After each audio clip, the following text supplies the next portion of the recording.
Capítulo primero. Origen y multiplicación de Echu. Fue cuando se lanzó Ifá para la amplia capa de oscuridad, aquella que había hecho presa al núcleo de luz, aquella que se convirtió en nuestro sello. Odu de Ifá, Baba Yokpe. La oscuridad total, eso fue Orima o Aima, lo primitivo, el reino de Echu. Una capa encima de la oscuridad era el cónclave que contenía los cimientos de una existencia subsiguiente. Dentro del cónclave transparente existía el núcleo de luz, aire, agua, espacio, morada y reino de Olodumare. En la plenitud de los tiempos, Olodumare ordenó a la luz que brotara pronunciando Ono-yo, y de esa forma él iluminó la totalidad de Orima o lo primitivo. Toda la oscuridad del reino de Echu fue iluminada.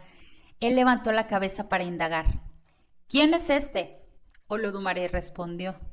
Yo soy Olodumare, y vi que la oscuridad que nos rodea no proporciona la base para la plenitud de la existencia. Por esa razón, yo creé la luz para que la vida pueda florecer y embellecer.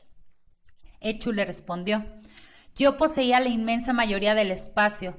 Este era toda oscuridad, excepto la parte microscópica que usted ocupaba. Acepto que la oscuridad no conduce al desarrollo orgánico de la vida.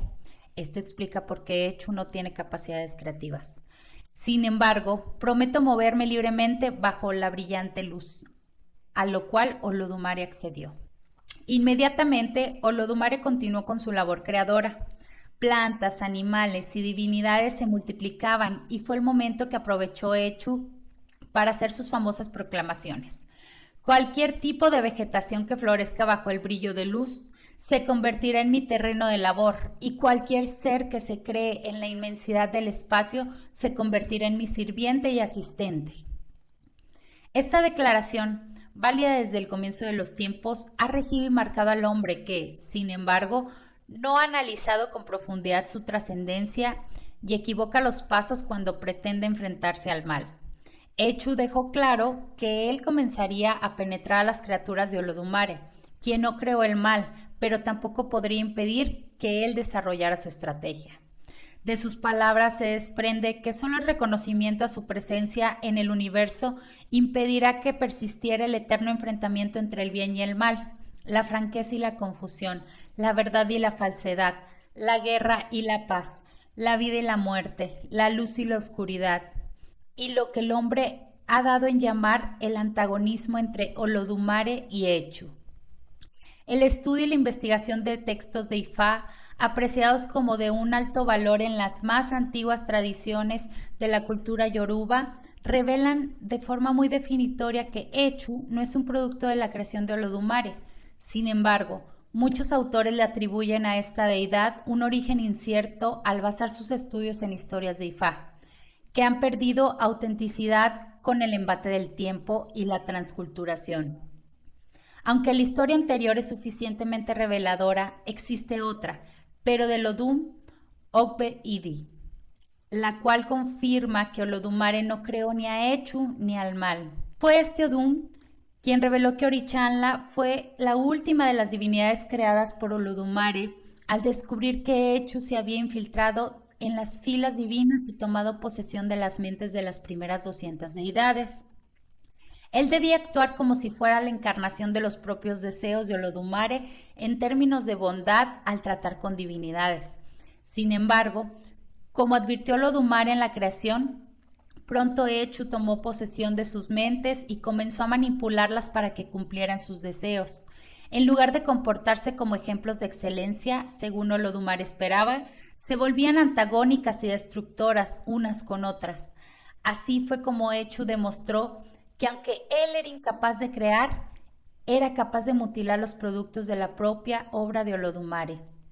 Orichanla es la única deidad sobre la cual Echu no puede influir, aunque es un hecho histórico, el que Echu a menudo lo tentó creándole problemas. Orichanla pudo neutralizar las maquinaciones de Echu gracias al sacrificio que hizo. El pavo real es la única criatura que desarrolla barbas desde la infancia. Ese fue el nombre del sacerdote de Ifá que adivinó para Orichanla antes de que él ganara la supremacía sobre las 200 divinidades. Después de la adivinación, le dijeron que hiciera un sacrificio con chivo, 201 cocos, un carnero padre y un pedazo de tela blanca. Olodumare invitaba a todas las deidades para amonestarlas, ya que no estaban cumpliendo los mandamientos que él había dado en el momento de la creación. Les dijo que al caer víctimas de las maquinaciones de Echu, habían ayudado para que triunfara el mal sobre el bien, y que daba la impresión de que las había creado para que hicieran el mal. Olodumare se proclamó como la encarnación de la verdad, la bondad y la justicia, que cuanto mal ellas hicieran, eso las sentenciaba como seguidoras de Echu y no como sus hijos. Advirtió que mientras se empeñaran en practicar el mal, estos actos limitarían la eficacia de autoridad que les había entregado, mientras cada acto de bondad aumentaría su poder. Ogún, a quien se le consideraba como la primogénita y la más poderosa de las deidades, preguntó a Olodumare por qué razón él permitió que Echu los despojara y tomara la fuerza viva, y por qué le dio autoridad que él empuñaba. Le preguntó por qué no borraba las fuerzas del mal sobre la faz de la tierra, ya que era todopoderoso. Después de una pausa, Olodumare proclamó que él no era un arquitecto del mal como ellos pensaban. Entonces les preguntó si cómo sus servidores podían encerrar a sus hijos en una habitación y poner a un lobo en su interior. Todos respondieron en forma negativa. Después reveló que él no creó a Echu y todas las deidades quedaron mudas. Le tocó su turno a Balifón, que preguntó quién había sido entonces el creador de Echu. Orunmila añadió que él siempre había estimado que Olodumare creó a Echu para poner a prueba la firmeza de las demás divinidades. Olodumare les preguntó si no habían observado que Echu nunca estaba presente en las asambleas diarias que realizaba el Consejo Divino. Todos recordaron que Echu nunca había asistido. Olodumare agregó que así como el pavo desarrollaba las barbas desde la infancia, Echu existía de forma independiente y con su propio poder. Tanto Echu como él vivían en Aima u Orima antes que él comenzara su obra de creación. Le reveló que lo primero era una ancha esfera de oscuridad total en la cual él ocupaba un enclave microscópico que contenía el único núcleo de luz y vida, y el que en la plenitud de los tiempos se transformó en la existencia de la divinósfera, el cielo y la tierra. Olodumare terminó el relato revelando que cuando creó la luz para eliminar la oscuridad, el primero que Echu se sintió motivado a hacer fue jurar que quebrantaría sus esfuerzos creadores. Recordó que Echu se jactaba diciendo que toda vegetación creada bajo el cetro de luz sería su propio terreno de labor y que todo ser que creara sería su sirviente. Olodumare reveló que aceptó el desafío de Echu, creando a Orichanla como su representante, sus propios rasgos, dotado de firmeza y determinación. Las otras divinidades estuvieron de acuerdo reconociendo a Orichanla como presidente del concilio divino, siempre que Olodumare no estuviera en condiciones de asistir. Echu existe independientemente de Olodumare y representa, de hecho, la infinita oscuridad del universo. Por eso se le asocia con lo intangible, sabemos que está ahí, al acecho, pero se torna subjetivo porque no lo podemos ver. Su incapacidad para crear es la causa de que lo relacionemos con las fuerzas del mal, y aunque Olodumare no puede eliminar su energía con la que cohabitaba desde el principio de los tiempos, espera que sus criaturas utilicen la inteligencia para defenderse y no sucumbir por las maniobras empleadas por Echu. La influencia negativa de Echu afecta no solo a los humanos, sino también a las divinidades. Cuando Olodumare decidió enviar a las primeras 200 deidades para poblar la tierra por primera vez, ya Echu las había manipulado en el cielo y buscado una vía para facilitar sus intenciones. Se propuso bajar a nuestro mundo como la divinidad 201. Esta decisión lo convierte aparentemente en una deidad como los demás, pero tiene diferencias notables. No fue creada por Olodumare. Como energía independiente con características propias, actúa libremente sobre el resto de las criaturas. No bajó a la tierra con ningún instrumento divino otorgado por Olodumare como sucedió con las otras divinidades. A pesar de estas desigualdades avaladas por un origen diferente, su procedencia se aborda en los mitos de un modo similar al del resto de las deidades y se difunden historias con puntos en común o completamente divorciados, pero que trascendieron porque nuestros antepasados supieron encontrar la forma de vencer al tiempo. La siguiente historia de Odun Oyeku Osa proporciona la narración de una de las raras ocasiones en que esta deidad fue por adivinación con Orunmila y demuestra que a pesar del poder de una energía como Echu, el poder de Ifá se manifiesta inexorablemente. Cuando Echu concluyó sus planes de seguir a las divinidades hacia la tierra, se dirigió a Orunmila, quien le aconsejó hacer sacrificio a su propia alma persona para que evitara experimentar el peligro de poderes superiores a él mismo. Debía servir a su alma persona con un chivo.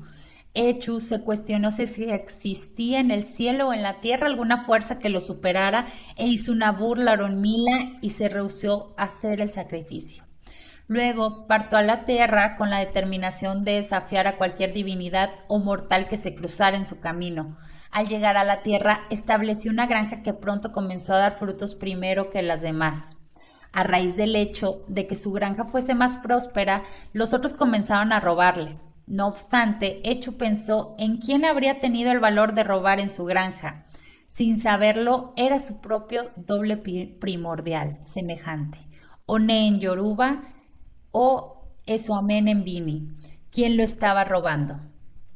Oné tenía unos cuantos hijos y anteriormente a él también le aconsejaron servir a Echo con un chivo para evitar el encuentro con una fuerza más poderosa que él mismo, pero rehuyó el sacrificio porque decía ser la gran fuerza guardiana de Echu y no veía justificación para realizar la ofrenda.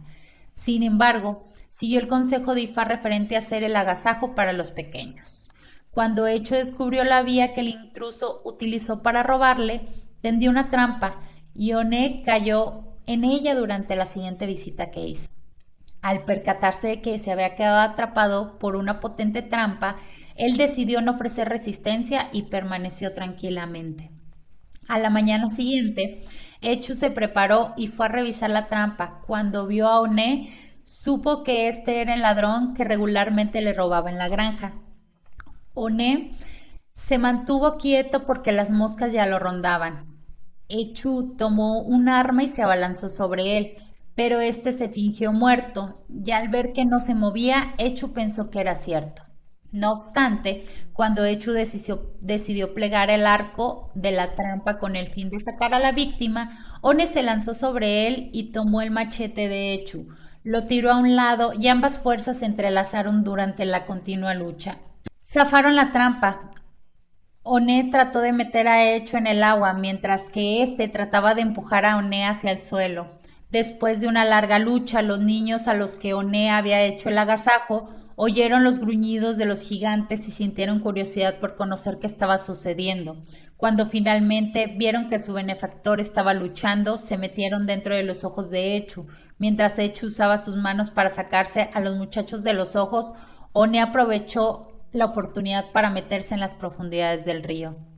De esta manera escapó a la rabia de Echu, quien después de recuperar su machete retomó a la casa abatido.